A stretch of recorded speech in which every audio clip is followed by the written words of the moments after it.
He thought she was just another easy target. When airport police officer Derek Miller aggressively grabbed the arm of the quiet black woman in the worn gray hoodie at Gate 42, he expected fear. He expected immediate, cowering compliance.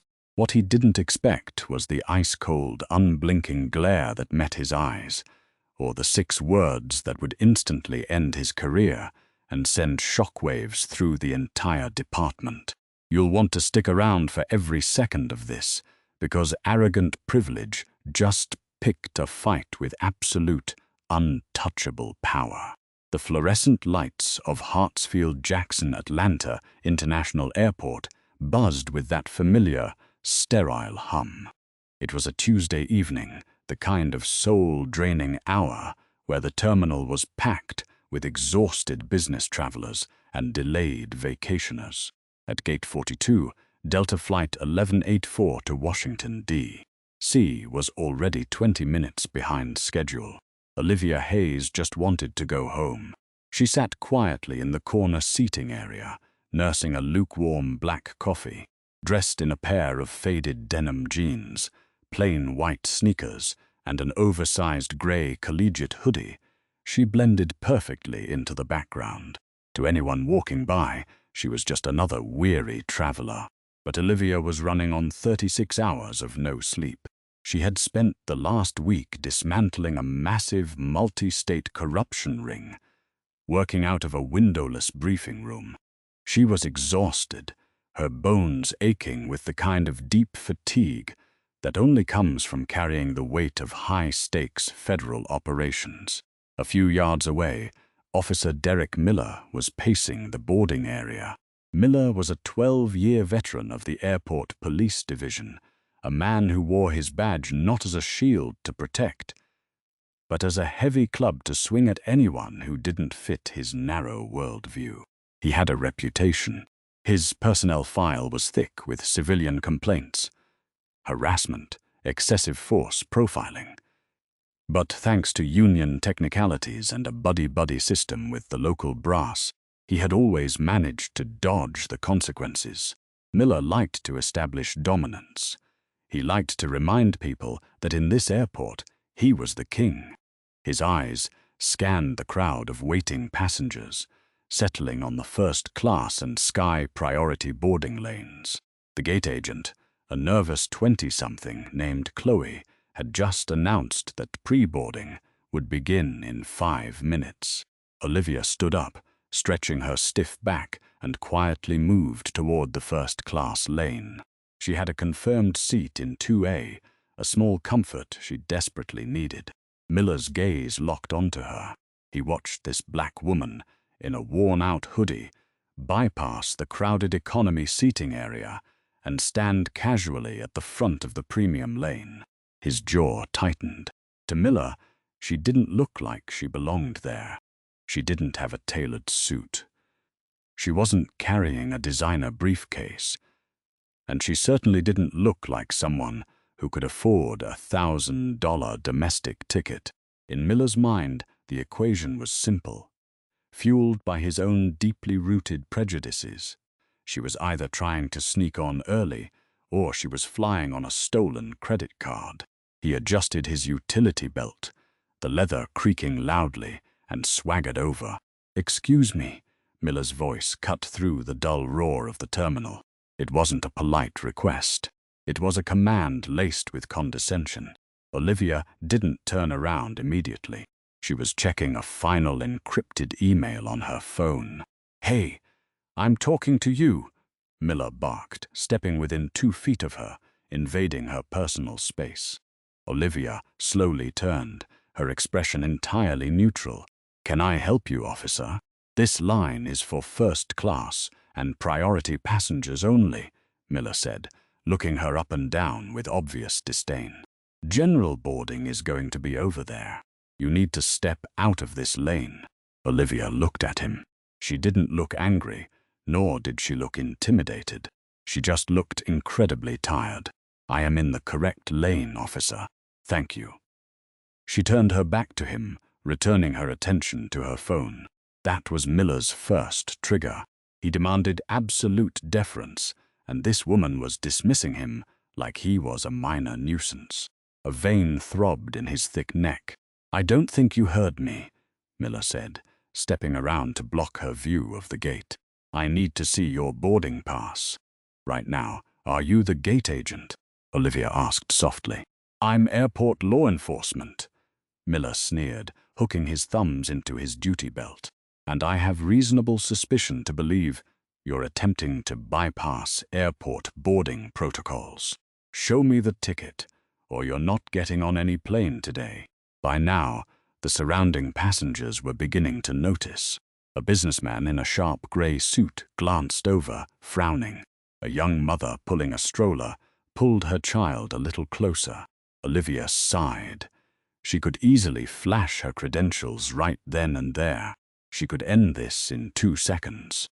But part of her, the part that had dedicated her entire life to rooting out bad cops and corrupt officials, wanted to see exactly how far this man would go when he thought he had the upper hand over a defenseless citizen.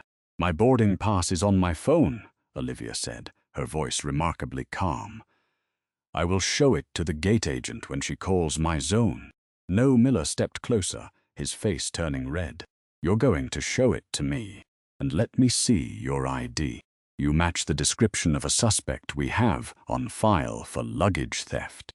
It was a blatant lie, a classic, clumsy intimidation tactic. Olivia's eyes narrowed slightly. "A suspect? That's interesting. What's the specific description?" Miller wasn't used to being questioned. He was used to people stammering, apologizing, and scrambling to empty their pockets. "Don't play smart with me. ID now, hand it over. I haven't committed a crime. I am not acting suspiciously, and you do not have probable cause to demand my identification," Olivia stated, her voice carrying clearly over the hum of the crowd.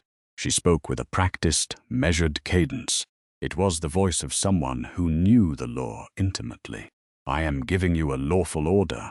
Miller raised his voice, intentionally creating a scene. He unclipped his radio. "Dispatch, this is Unit 4. I have an uncooperative female at Gate 42, refusing to identify. Send backup copy, Unit 4. Officer Davis is en route," the radio crackled.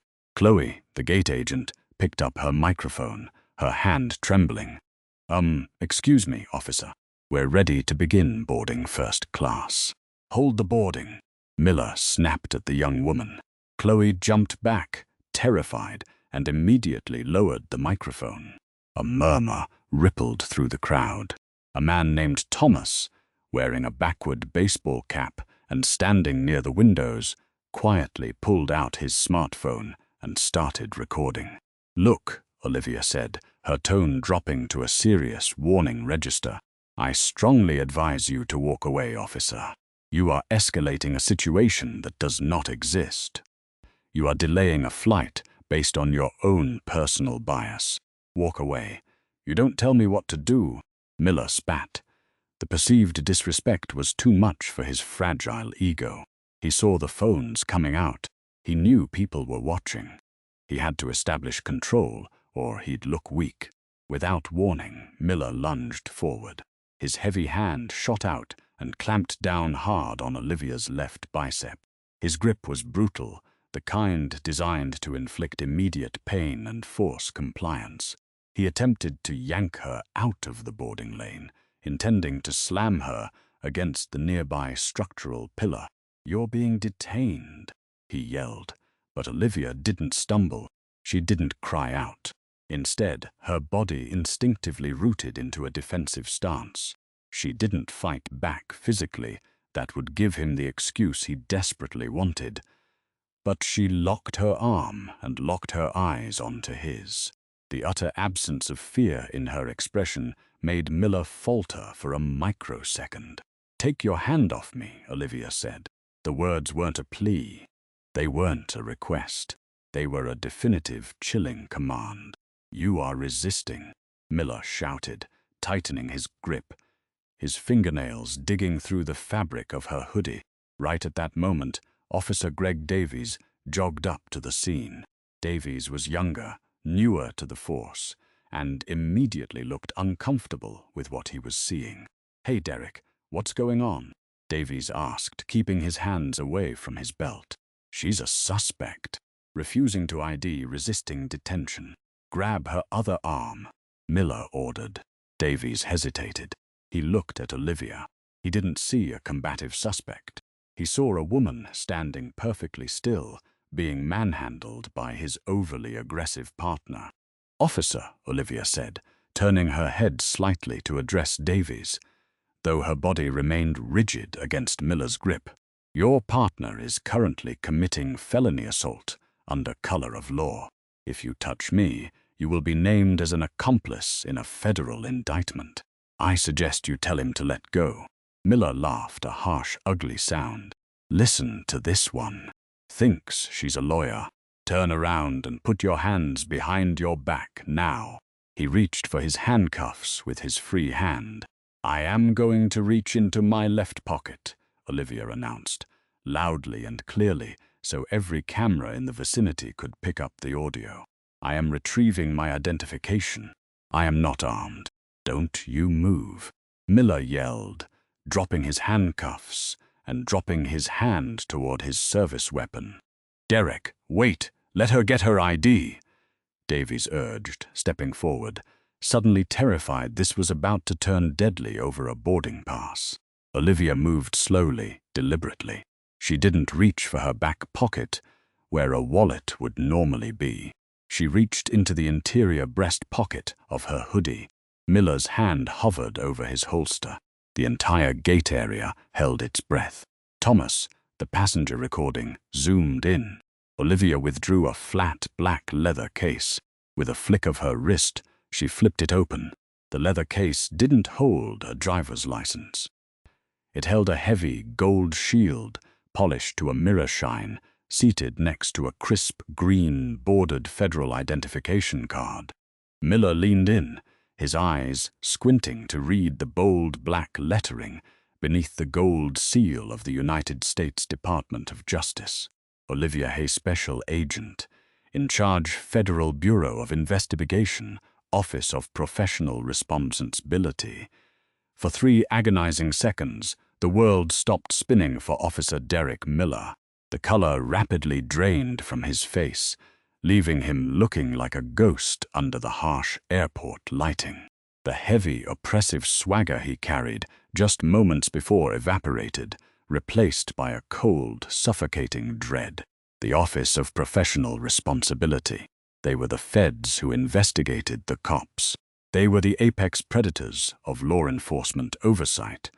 The people who tore apart corrupt departments, indicted dirty officers, and threw away the key.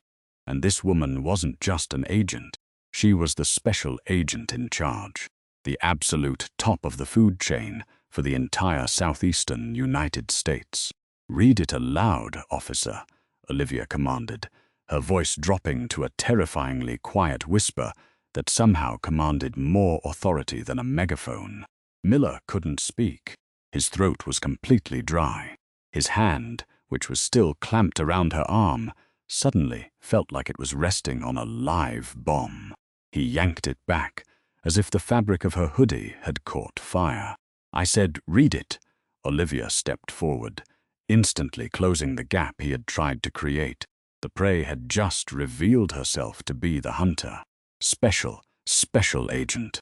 Miller stammered, his eyes darting frantically to the crowd, to the cameras, to his partner Davies, who was now staring at the ceiling, wishing he was anywhere else on Earth.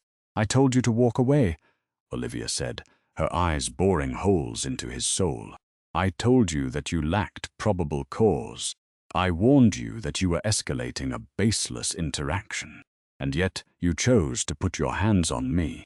You chose to use physical force on a citizen because your ego couldn't handle the fact that I didn't tremble when you barked. Ma'am, Agent Hayes." Miller swallowed hard, his voice cracking. "I was just doing my job. You matched a profile. Do not lie to me." Olivia's voice cracked like a whip, echoing off the terminal walls. Even the passengers in the next gate over turned their heads. You profiled me. You wanted to bully me. And when I didn't comply with your unlawful commands, you resorted to violence. She reached into her other pocket and pulled out her cell phone. She didn't dial 911. She bypassed the standard channels completely. She hit a speed dial number. The phone rang twice on speaker before a gruff voice answered. Chief Robertson. It was the chief of police for the entire Atlanta Airport Division. David, it's Sack Hayes, Olivia said, never taking her eyes off Miller. Olivia. The chief's voice instantly changed to one of profound respect. I thought you were wrapping up that undercover operation today. Are you heading back to D.C.? I am, Olivia replied. But I'm currently standing at gate 42, where one of your officers, a Derek Miller, just physically assaulted me, attempted an unlawful detainment, and threatened to draw his weapon because I was standing in the first-class boarding lane. Dead silence on the other end of the phone. Miller looked like he was about to vomit. His knees literally buckled slightly. He did what? Chief Robertson's voice was suddenly dangerously quiet. I want him disarmed, David. Right now.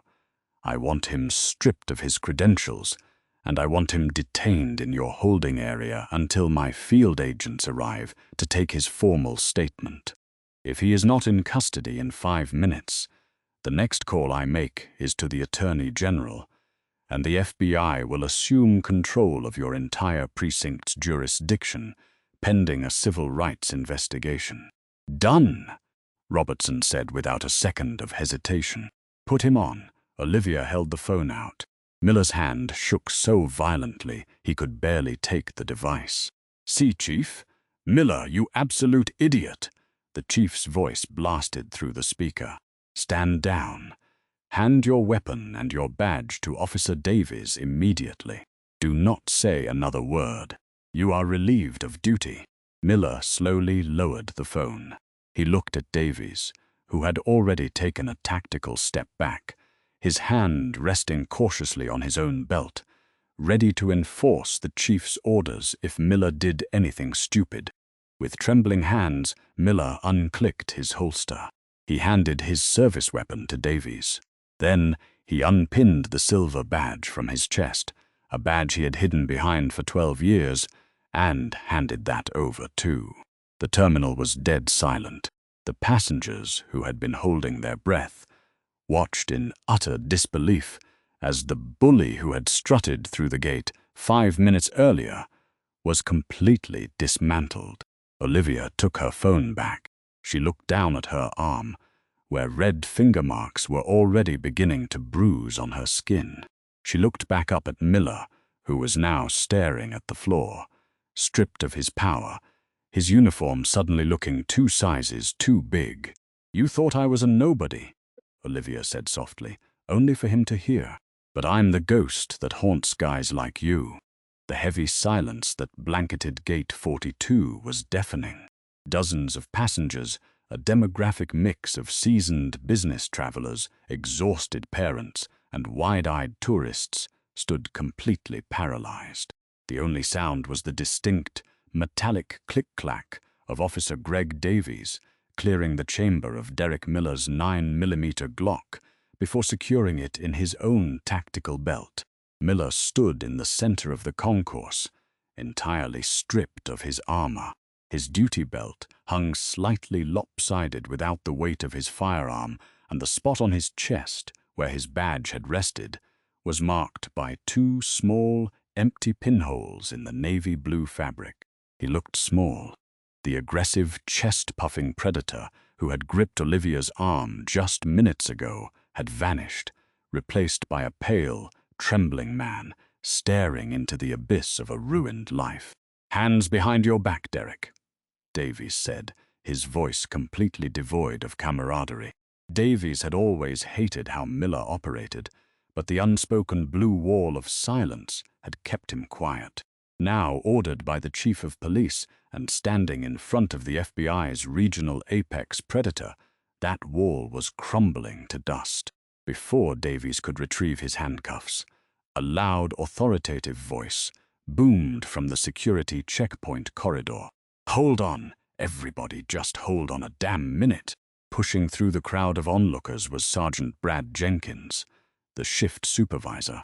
Jenkins was a heavy-set man with a thick, graying mustache and a face perpetually flushed red from high blood pressure and stress. He was a relic of the old guard, a man who had spent 3 decades burying use-of-force complaints and protecting his own.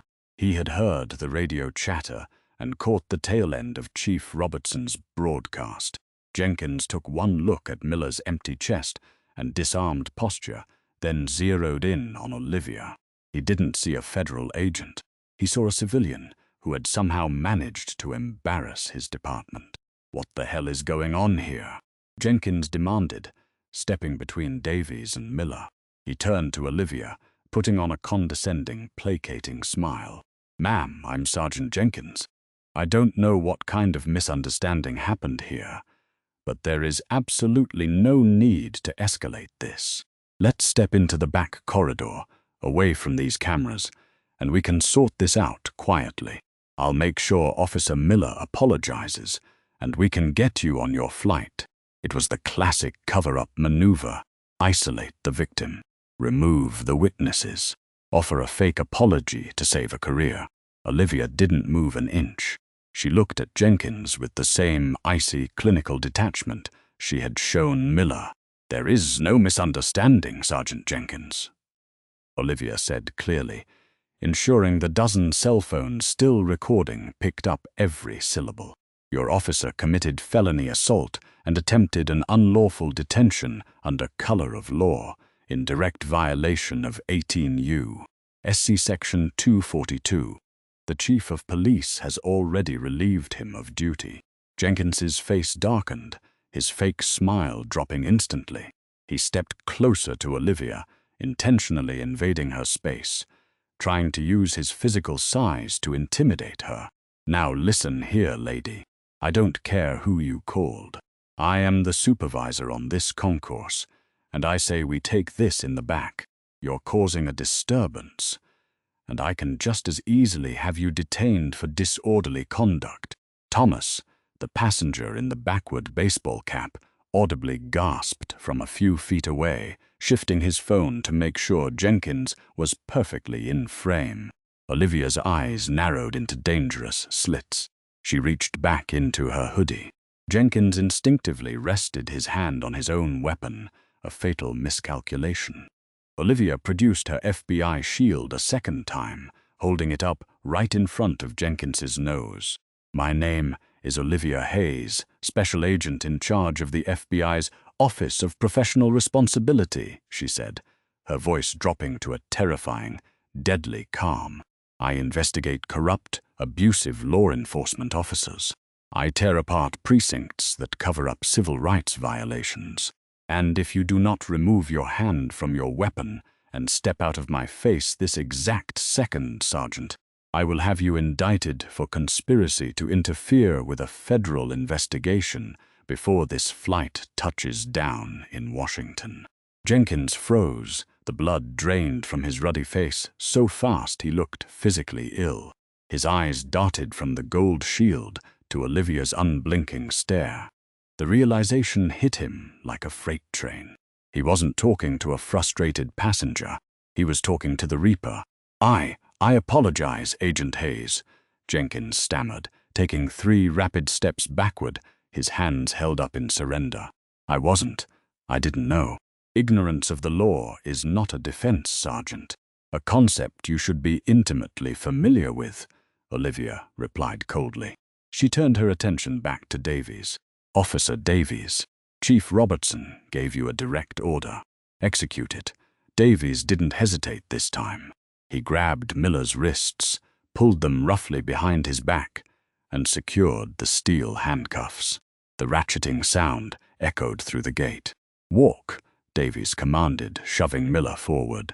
As Miller was paraded through the concourse, completely broken and humiliated in front of hundreds of people, The crowd parted for him. Nobody cheered. Nobody jeered. The absolute breathtaking swiftness of the justice they had just witnessed left them in stunned awe. Thomas tapped his screen, instantly uploading the unedited, 4-minute video to every social media platform he had. Olivia turned around and walked back to the boarding desk. Chloe, the young gate agent, was trembling violently, her eyes wide with shock. "I apologize for the delay," Olivia said softly, her tone instantly shifting from authoritative federal agent back to exhausted traveler. "Whenever you are ready." "Yes, ma'am. I mean Agent Hayes." Chloe scrambled, grabbing her scanner. "First class is clear to board. Have a wonderful flight." Olivia scanned her phone and walked down the jet bridge. She thought the worst of the night was over. She was wrong. Delta Flight 1184 was a Boeing 737, smelling of stale coffee, jet fuel, and recycled air.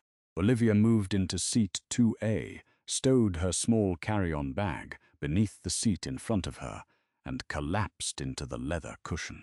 Her body ached. The adrenaline from the confrontation with Miller was rapidly burning off, leaving her with a hollow, crushing exhaustion.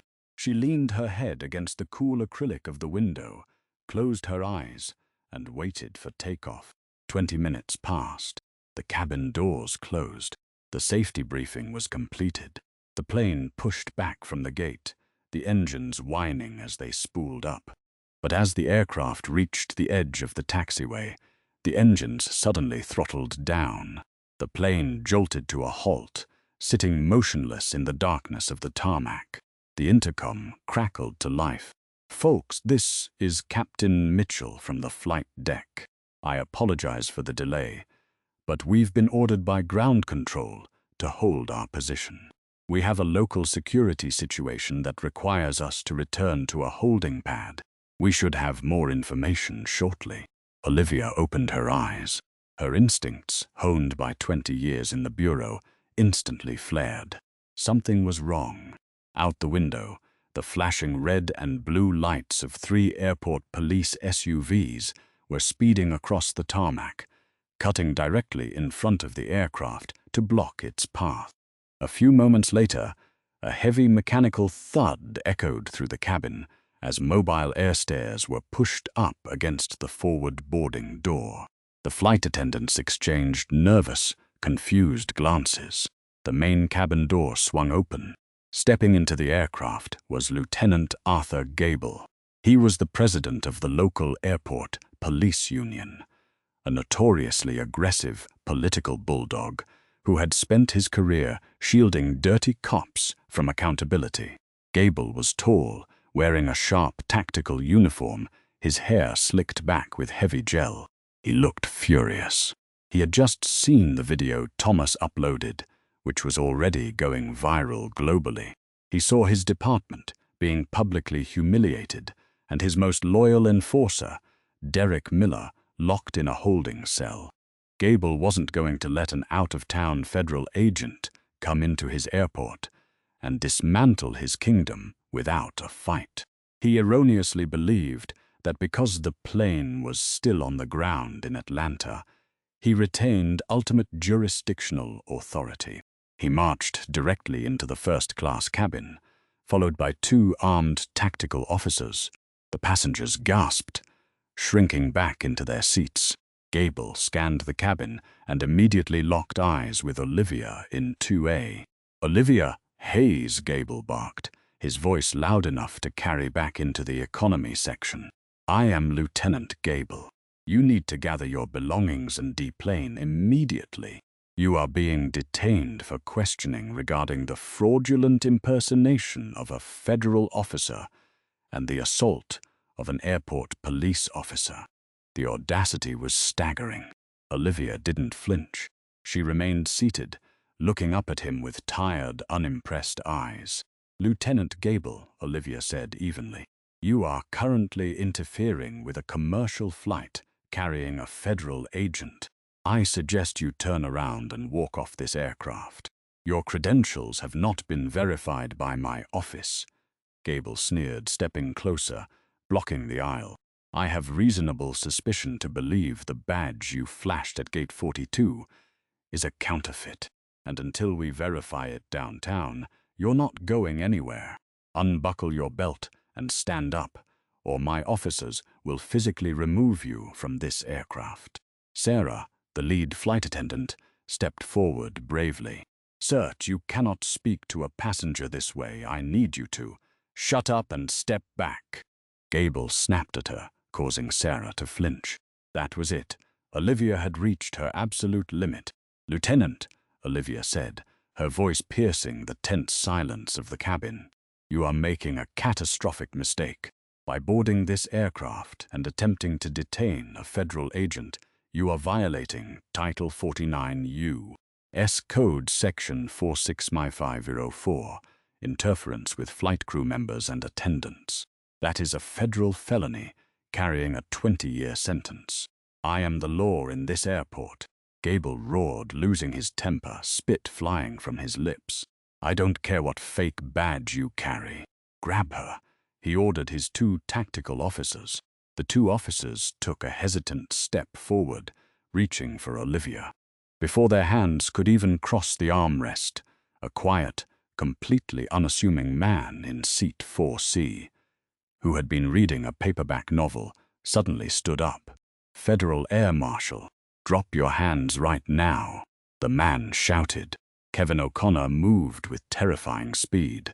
In a fraction of a second, he had cleared the distance from row 4 to row 2. He didn't just flash a badge. He had his Sig Sauer P229 unholstered and pointed directly at the chest of the closest tactical officer. The entire cabin erupted in screams, passengers ducking down behind their seats. I said, "Hands in the air. Step back." Marshal O'Connor roared, his weapon perfectly steady. The 2 tactical officers, suddenly staring down the barrel of a federal agent's gun, immediately threw their hands up, backing away from Olivia, so fast they crashed into the bulkhead. Gable stood paralyzed, his eyes wide with absolute shock. "Marshal O'Connor," Olivia said calmly, slowly unbuckling her seatbelt and standing up to her full height. "Thank you. Please secure the lieutenant. He is under arrest for federal interference." You can't do this," Gable stammered, the color draining from his face as O'Connor swiftly holstered his weapon and ripped Gable's arms behind his back, applying tactical zip ties with brutal efficiency. "I am the Union President. I have jurisdiction." "You have nothing."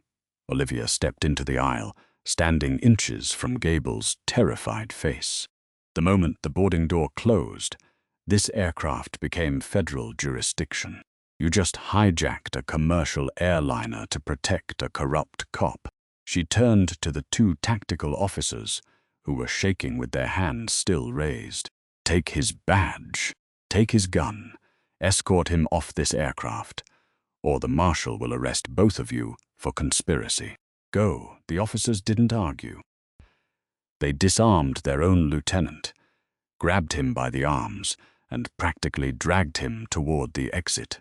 "Captain Mitchell," Olivia called out toward the open flight deck door. The captain peeked his head out, looking thoroughly bewildered. "Yes, Agent Hayes." "The garbage has been removed," Olivia said, her tone professional and calm. "Please secure the cabin doors and get us in the air." As Gable was dragged down the air stairs, utterly defeated and bound for federal lockup, the entire cabin, from first class all the way to the back row of economy, erupted into a massive, deafening round of applause. The Boeing 737 sliced through the night sky, cruising at 35,000 feet over the Carolinas. Inside the darkened first-class cabin, the only light came from the glowing screen of Olivia Hayes's encrypted federal laptop. She hadn't ordered a drink. She hadn't reclined her seat. The bone-deep exhaustion that had plagued her at Gate 42 was entirely gone, replaced by a cold, hyper-focused adrenaline. To the other passengers on Flight 1184, the drama had ended when Lieutenant Arthur Gable was dragged down the air stairs in tactical zip ties. They thought they had witnessed a rogue cop getting his comeuppance. They had no idea they had just watched the inciting incident of the largest federal corruption takedown in the history of the southeastern seaboard. Olivia typed a series of complex passcodes into her terminal, opening a direct, secure line to the FBI's Strategic Information and Operations Center, SIOC, at the J. Edgar Hoover Building in Washington. The screen flickered, and the face of Special Agent Jonathan Pierce, her second-in-command, appeared. Pierce was a former Marine intelligence officer, sharp, ruthless, and entirely loyal to Olivia. He was sitting in the SIOC, surrounded by glowing monitors and a dozen junior analysts. "Boss," Pierce said, his voice crackling slightly over the satellite connection. "I'm looking at the footage from the terminal. It's everywhere. CNN, Fox, MSNBC, they've all broken standard programming. You're trending #1 globally. The internet is already calling you the ghost of Gate 42. "I don't care about the internet, Jonathan," Olivia replied, her voice hushed but razor-sharp. "I care about the timetable.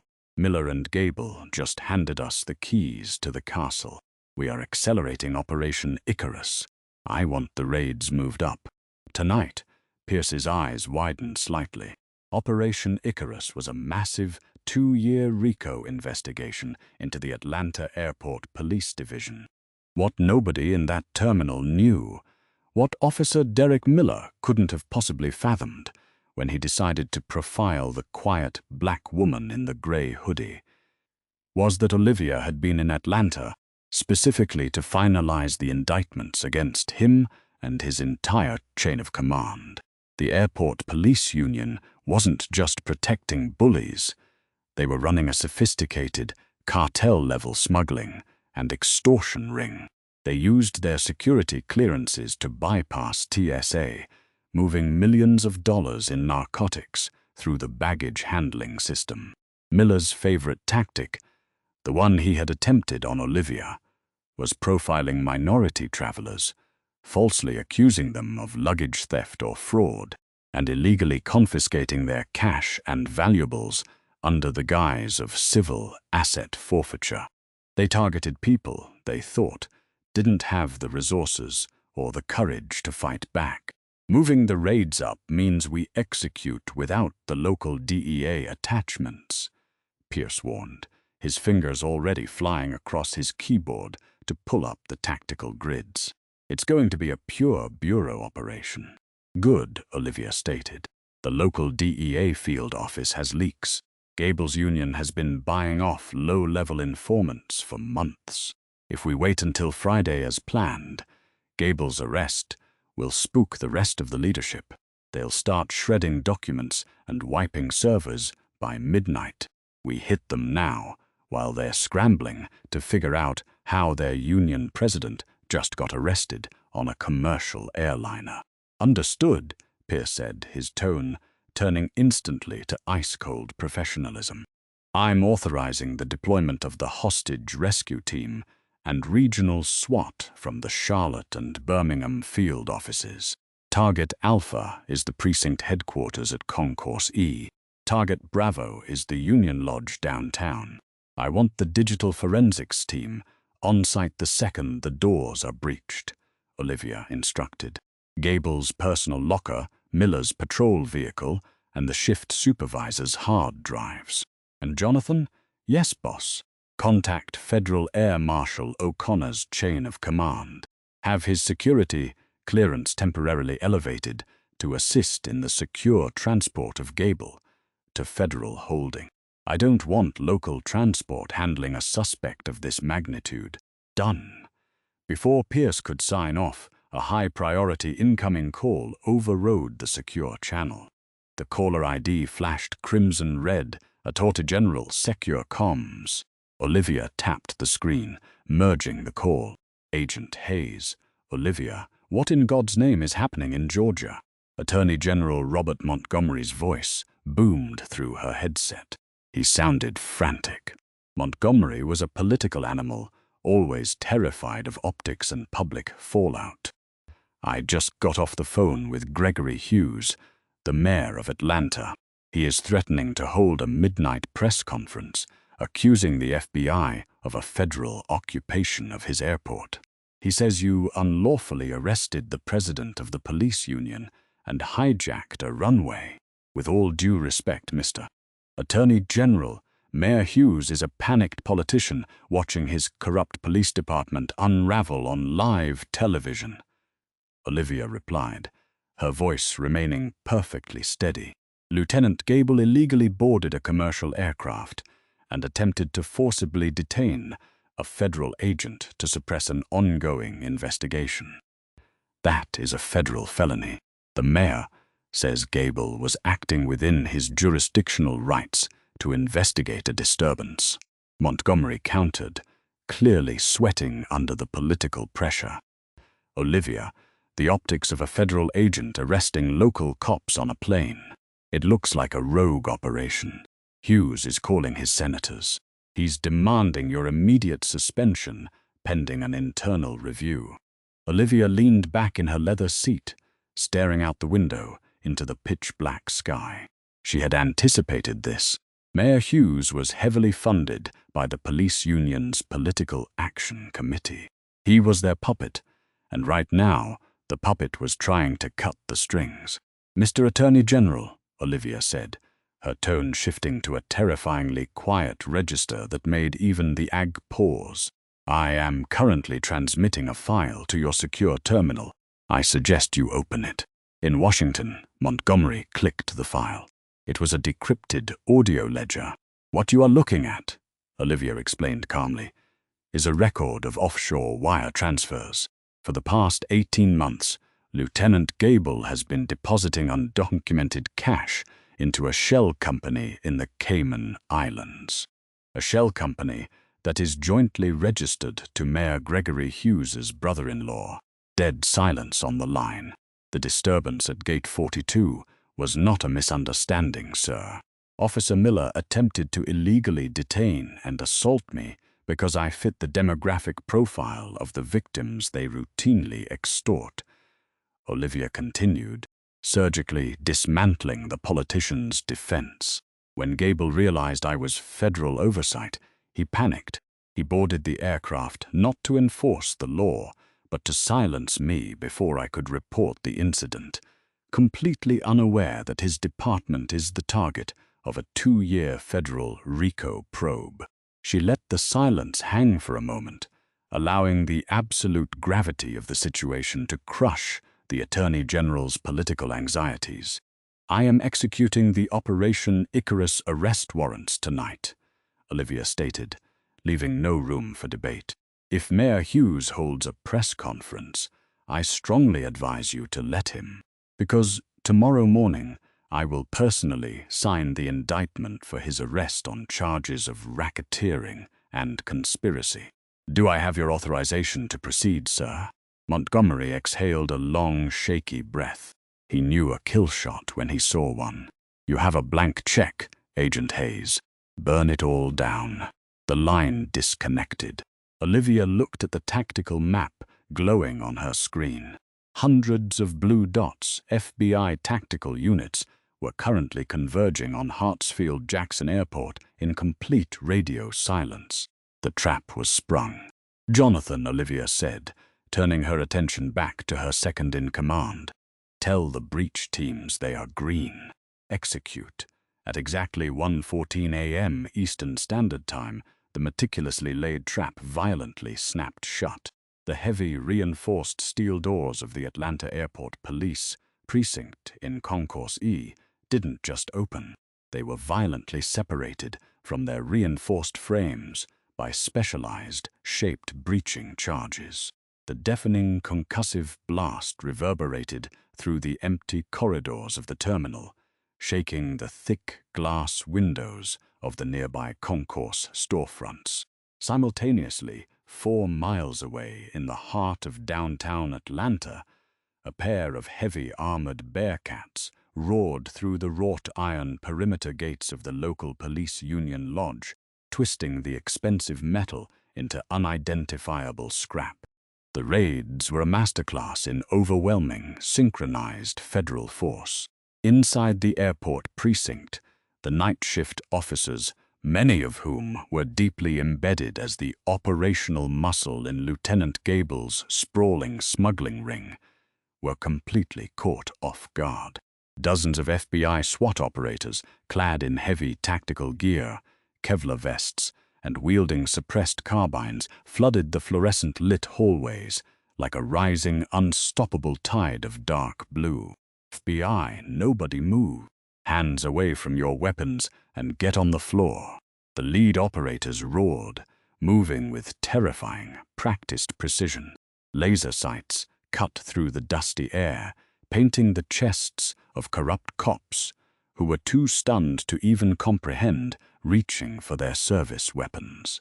In his glass-walled supervisor's office at the end of the precinct hallway, Sergeant Brad Jenkins, the man who had tried to intimidate Olivia at the boarding gate just hours prior, was in a state of absolute, dripping panic. He had seen the viral video of Miller's arrest. He had heard the radio chatter about Gable being taken off the plane in zip ties. He knew the walls were coming down. Jenkins was frantically shoving armfuls of heavily redacted use-of-force reports and illicit cash ledgers into an industrial paper shredder. Sweat poured down his flushed face, staining the collar of his uniform. The machine was whining, struggling to chew through the massive volume of paper he was forcing into its blades. Come on, you piece of junk," Jenkins hissed, desperately trying to unjam the plastic teeth. Before he could reach for the next stack of incriminating files, the reinforced glass wall of his office shattered inward, showering the room in 1,000 sparkling diamonds of safety glass. 2 tactical agents vaulted through the broken frame. Before Jenkins could even raise his hands to surrender, he was violently tackled to the linoleum floor. The air rushed from his lungs in a heavy grunt as heavy boots pinned his shoulders. The cold, unforgiving steel of federal handcuffs ratcheted tightly around his thick wrists. "Sergeant Jenkins, you are under arrest for conspiracy and destruction of evidence," an agent barked, while a specialized digital forensics technician immediately dove onto Jenkins's desk. The technician jammed a proprietary USB drive into the supervisor's computer tower, executing a hard override program that instantly locked the hard drive and prevented the fail-safe wiping software Jenkins had been trying to initiate. Deep inside the precinct's expansive locker room, a separate team of agents armed with heavy-duty bolt cutters was systematically cracking open the personal lockers of the targeted officers. They reached Officer Derek Miller's locker, number 412. With a sharp snap, the padlock gave way. The metal door was swung open.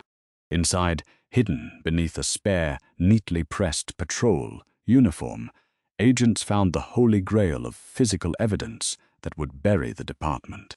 An agent pulled out a heavy black canvas duffel bag and unzipped it on the central bench. Inside sat neatly stacked bricks of $100 bills, $400,000 in shrink-wrapped, extorted cash. Nestled beside the money were a dozen stolen luxury watches, confiscated from targeted travelers under the false guise of civil asset forfeiture.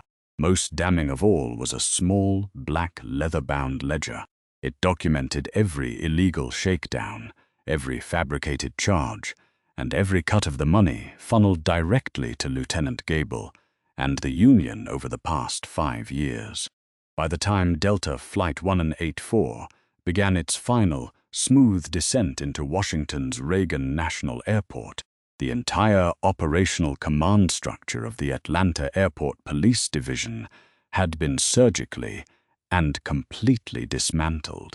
62 officers were currently sitting in federal custody, stripped of their badges, their weapons, and their power. The precinct itself was completely cordoned off with bright yellow federal crime scene tape, an empire turned to ash in less than 30 minutes. The Boeing 737 touched down with a gentle jolt, the thrust reversers roaring to life as the aircraft slowed on the darkened tarmac. Inside the first-class cabin, Olivia Hayes calmly closed her encrypted laptop and slid it into her worn leather bag. The bone-deep exhaustion that had plagued her earlier at the boarding gate was finally beginning to creep back into her muscles, replacing the cold, hyper-focused adrenaline that had sustained her through the operation's execution. As the aircraft slowly taxied to the gate, the captain's voice crackled softly over the intercom. "Folks, welcome to Washington, D.C. The local time is 2:15 a.m. We have been asked by federal authorities to allow the passenger in seat 2A to deplane first. Please remain seated until she has cleared the aircraft. And thank you for your patience this evening." The cabin remained entirely respectfully silent. Nobody complained about the delay.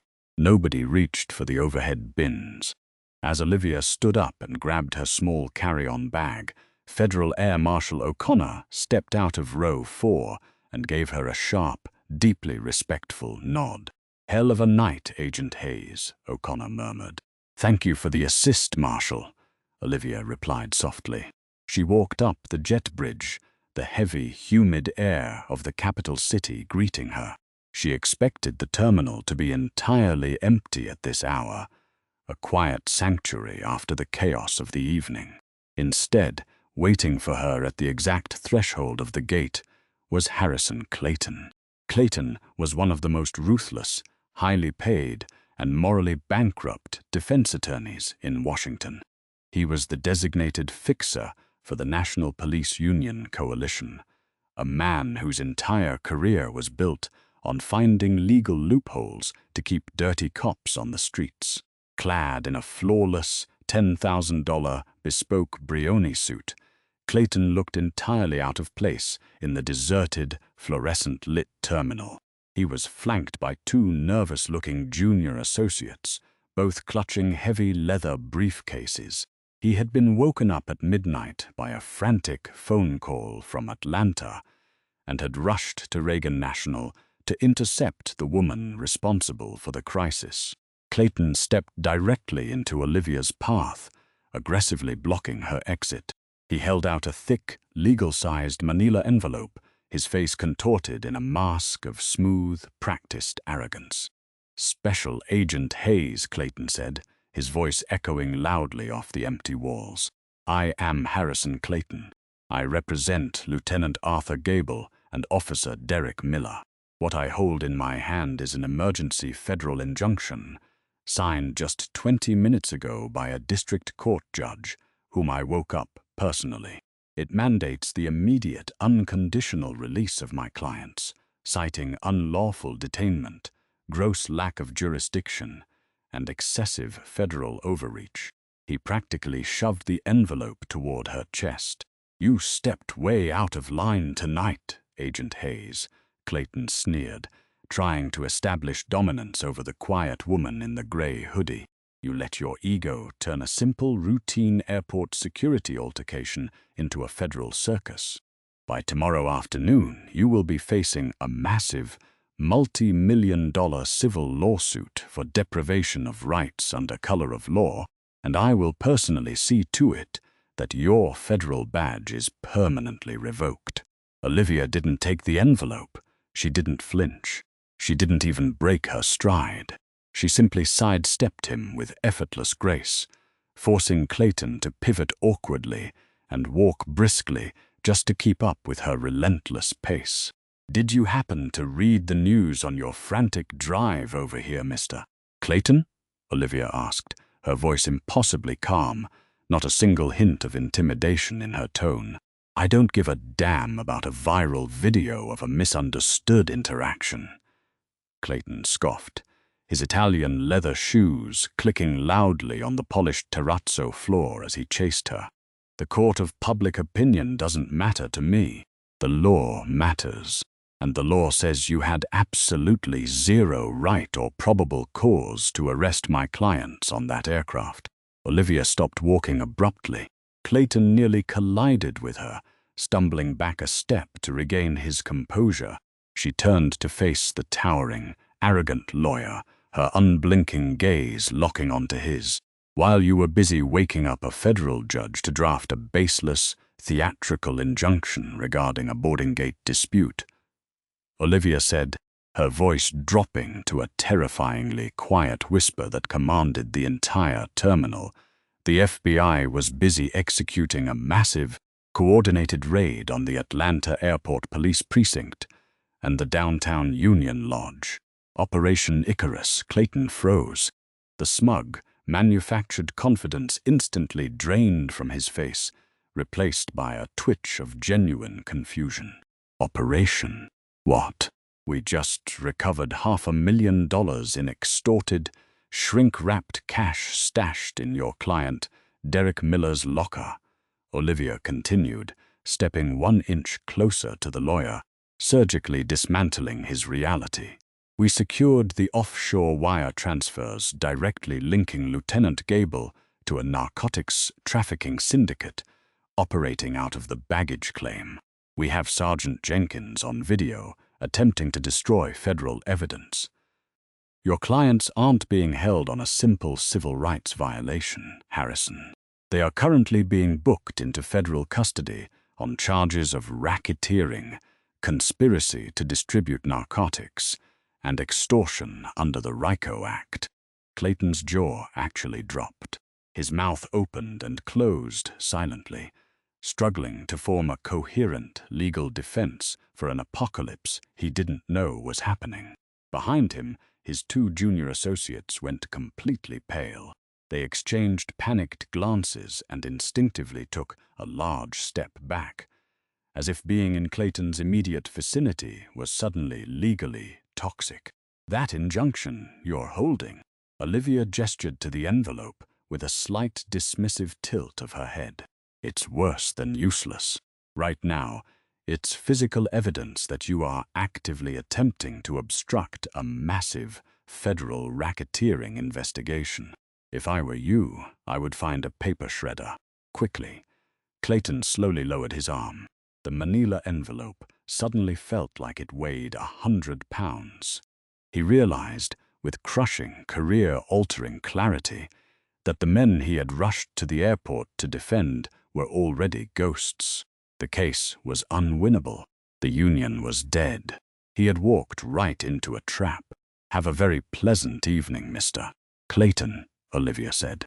She turned her back on him and walked away, the rhythmic, steady click of her white sneakers against the floor echoing behind her, leaving the high-powered lawyer standing paralyzed in the center of the terminal.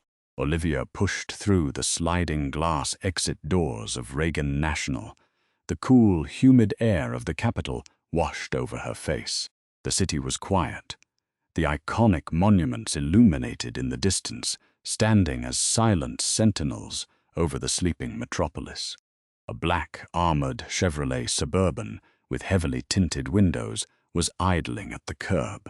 Special Agent Jonathan Pierce, her trusted second-in-command, was leaning against the passenger side door, holding 2 large cups of steaming black coffee. As Olivia approached, Pierce smiled, a rare, genuine expression of immense respect. He handed her one of the cups. "Final status report?" Olivia asked, taking a long, grateful sip of the bitter, life-saving liquid. 62 confirmed arrests. "Not a single shot fired by our teams," Pierce reported, his voice filled with pride. "Mayor Hughes just tendered his resignation on live television 20 minutes ago, claiming health reasons before the indictments even unseal. The precinct is completely under federal control. It's over, boss. You got every single one of them."